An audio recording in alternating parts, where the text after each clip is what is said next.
Shri G. Kishan Reddy.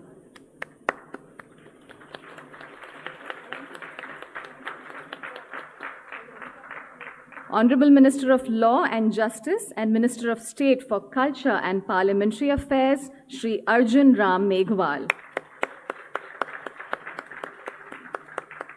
Honorable Minister of State for External Affairs and Culture, Srimati Meenakshi Lekhi.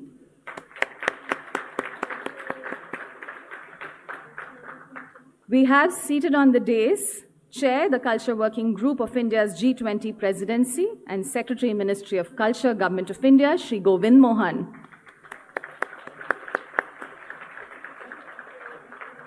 Co-Chair, the Culture Working Group of India's G20 Presidency and Joint Secretary, Ministry of Culture, Government of India, Srimati Lily Pandey.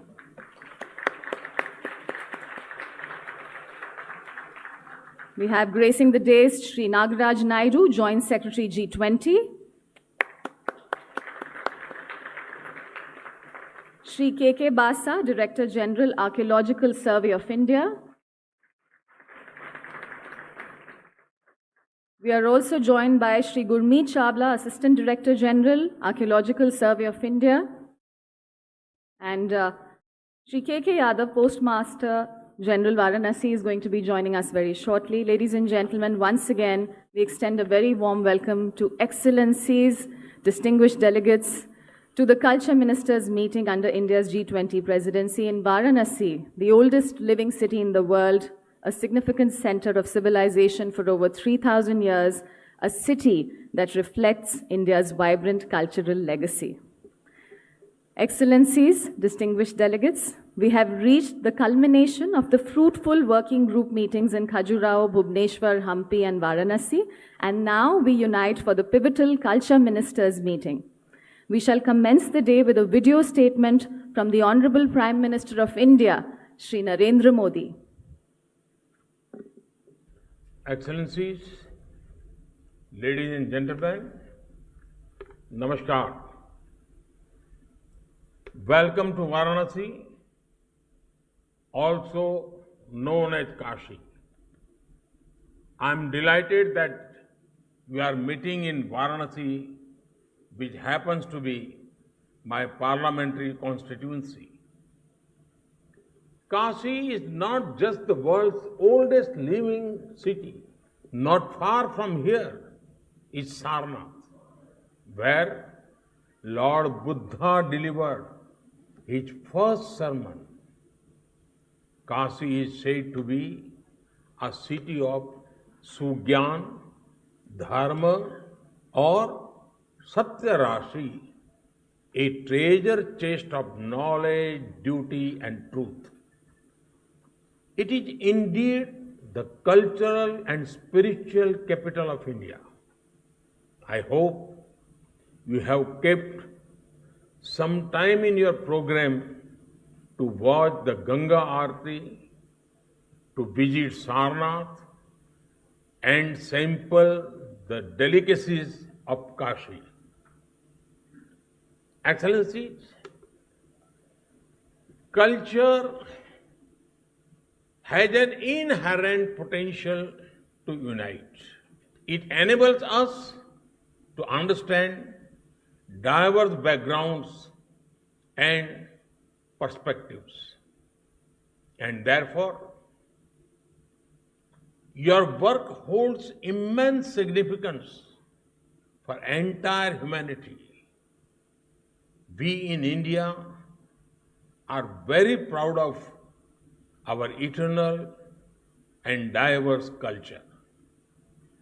We also attach great value to our intangible cultural heritage. We have been working hard to preserve and revitalize our heritage sites. We have mapped our cultural assets and artists not just at the national level, but also at the level of all villages in India. We are also building several centers to celebrate our culture. Prime among them are the tribal museums in different parts of the country. These museums will showcase the vibrant culture of India's tribal communities. In New Delhi, we have the Prime Minister's Museum. This is one of its kind effort which showcases India's democratic heritage. We are also building the Yuge Yugin Bharat National Museum. Once completed, it will stand as the world's largest museum. It will showcase India's history and culture spanning over 5,000 years.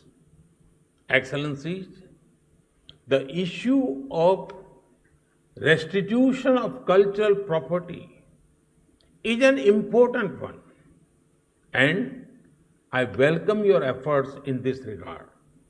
After all, tangible heritage is not only of material value, it is also the history and identity of a nation. Everyone has the right to access and enjoy their cultural heritage. Since 2014, India has brought back hundreds of such artifacts that showcase the glory of our ancient civilization. I also commend your efforts towards living heritage as well as your contribution to culture for life. After all, cultural heritage is not just what is cast in stone. It is also the traditions, customs, and festivals that are handed down the generations. I am confident that your efforts will foster sustainable practice and lifestyles. Excellencies, we believe that heritage is a vital asset for economic growth and diversification. This is accord in our mantra, Vikas bhi, Virasat bhi, development as well as heritage. India takes pride in its 2,000 years old craft heritage with nearly 3,000 unique arts and crafts.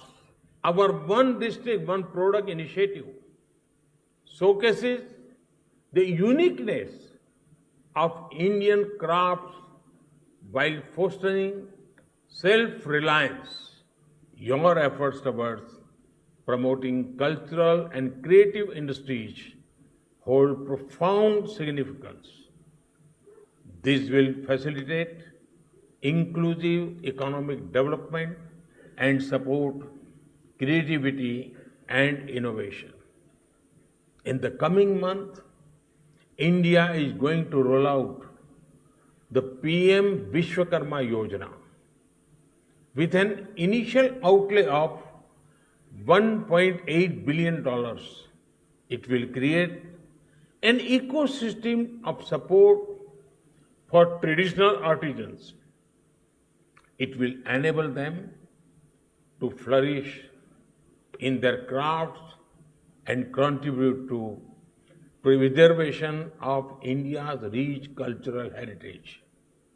Friends, technology is an important ally in celebrating culture.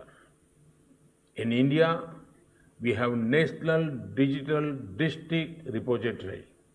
It is helping to rediscover the stories of our freedom struggle. We are using technology to ensure better preservation of our cultural landmarks. We are also using technology to make our cultural places more tourist friendly.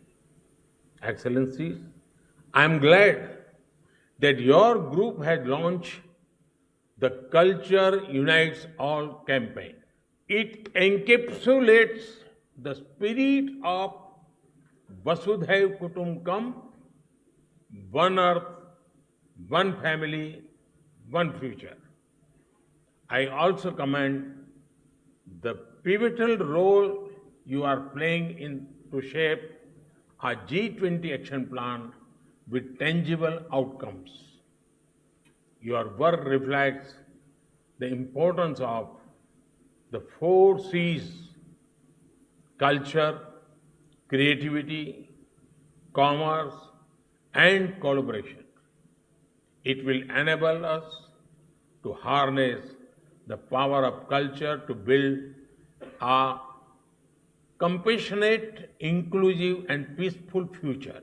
I wish you all a very productive and successful meeting. Thank you.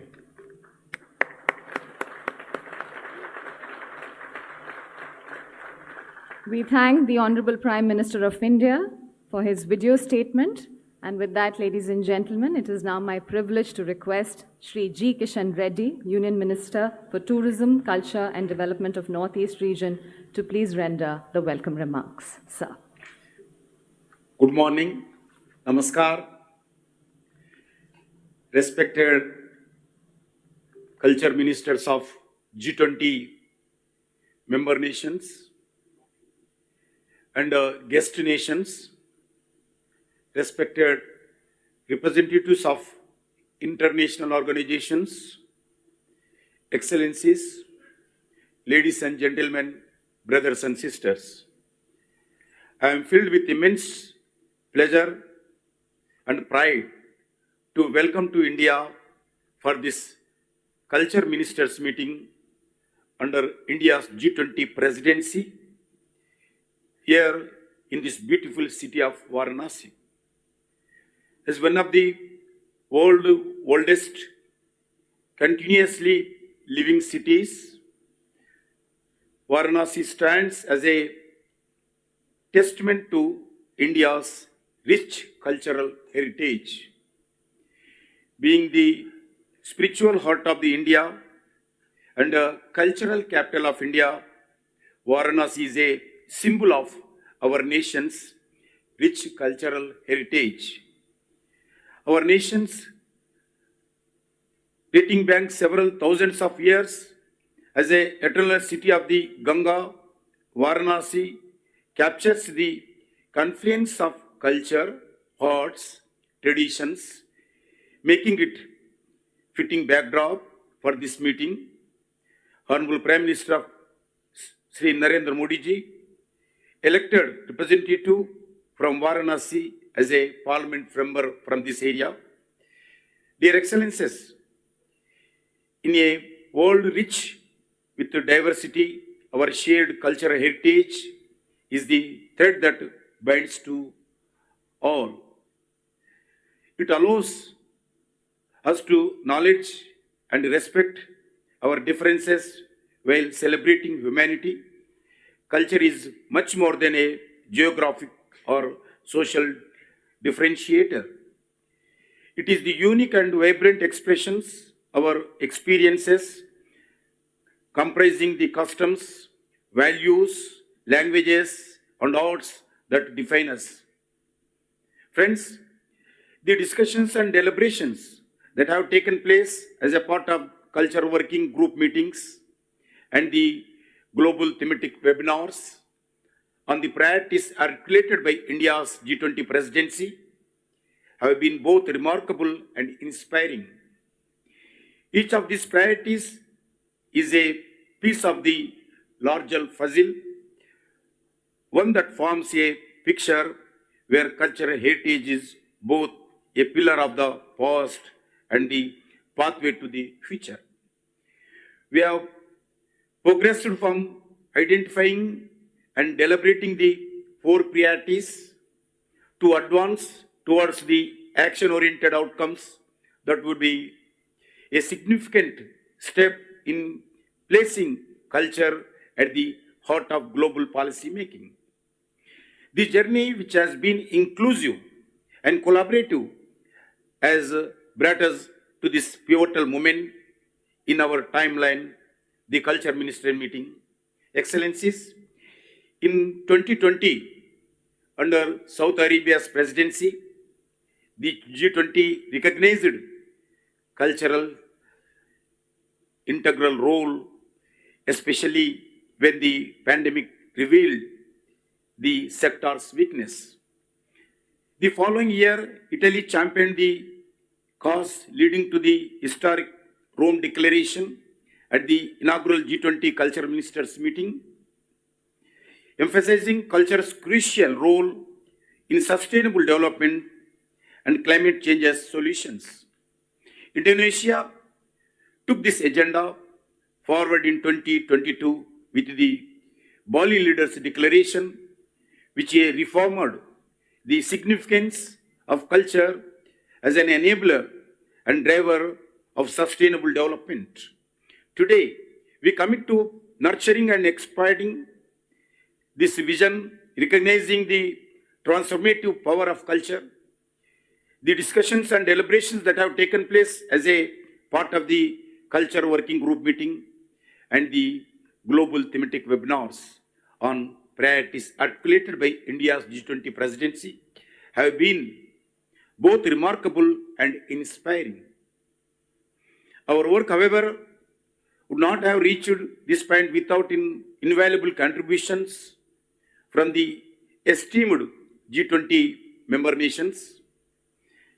All nations' useful insights, comments, and feedback have greatly enriched our shared dialogue. In drafting the Culture Minister Declaration, the Culture Working Group carefully considered the insight and feedback from member building on what we achieved in the Rome and Bali declarations. Under India's presidency, our Prime Minister Narendra Modi's leadership, we have tried to capture not just the letter, but most importantly, the spirit of our collective vision. Through our combined wisdom and shared, we can transform the challenges that lie before us into opportunities for cultural progress globally. Today, we are equally proud to launch the report consolidating the best practices as the insights from global thematic webinars titled G20 Culture, Shaping the Global Narrative for Inclusive Growth. Friends, in an initiative of the Indian presidency, the global thematic webinars have truly raised the bar for subsequent G20 dialogue on culture, emphasizing a systematic inclusive process, experts-driven perspectives. These webinars have demonstrated the immense potential of knowledge building in harnessing the role of the culture for sustainable development. This discussion highlighted the value of continuational engagement in enriching our shared understanding. Moreover, they laid down a clear path for embedding culture within the G20 framework. This resonates deeply with the core mandate of the G20 as a distinct platform for global cooperation.